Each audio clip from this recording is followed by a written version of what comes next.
doctor walks in and tells me I'm in good health, but I'm sterile. I'm like, what are you talking about? I'm sterile. I got 3 kids. I don't make no damn sense to me. I don't understand. I'm sterile. I don't know. It blows my mind. You know, I got 3 kids. One's 15, one's 12, one's 7. So I'm like, I don't understand that. So anyway, I go home and I just start thinking. It's gotta be my kids. But I started thinking about the fact that every time we watch like those Ancestry.com commercials, they come on and my wife kind of always turns the channel. I'm like, why you always turn it? I notice you always turn the channel. She's like, those are stupid. They don't even work. And I'm like, anyway, I started really thinking. I'm like, if I'm sterile, and the doctor said I've always been sterile. It's not like something that it's always been genetically since I was born. I started thinking, I'm like, man, I'm gonna have to go ahead and get these kids tested. You know, I really didn't want to. I wanted to believe that my wife wouldn't do this to me, but I have to get my kids tested. So I secretly get a little sample of all of them. I go to the damn the Ancestry.com place or whatever, and anyway, get them tested. Then I think about this. My wife got a birthday coming up. We got to throw this big birthday bash. We already been planned on it. So, basically, I got the whole birthday bash planned.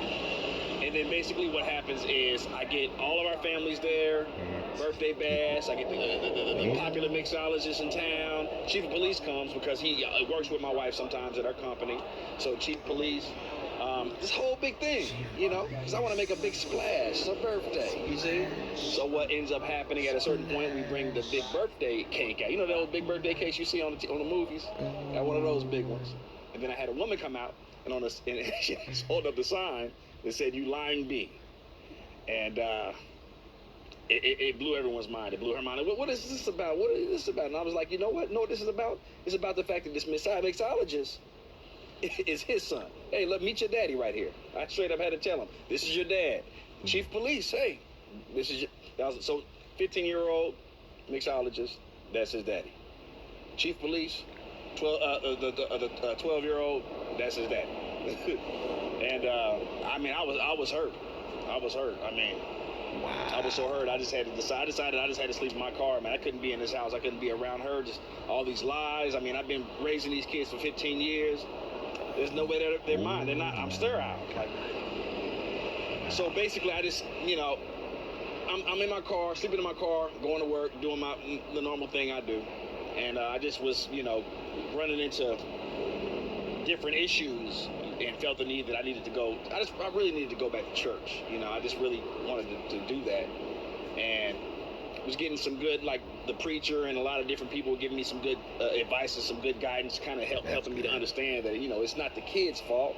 You've been there for the kids. You know what I mean? And then I start finding out there's some problems. Kids are having problems in school because their dad's not there. They're used to having their dad for 15 years. I haven't been there. So I start going back. Being there for my kids and everything like that or whatever. But I had to let her know. I'm like, I don't know if we can work this out. I don't know. I mean, possibly, but I'm here for my kids. I'm going to try to be here for my kids because I feel like it's the right thing to do. It's what God wants me to do, and I think it's the best thing to do. So that's what I decided to do. Later on, and find out, because I have a 7-year-old. We didn't know who his dad was.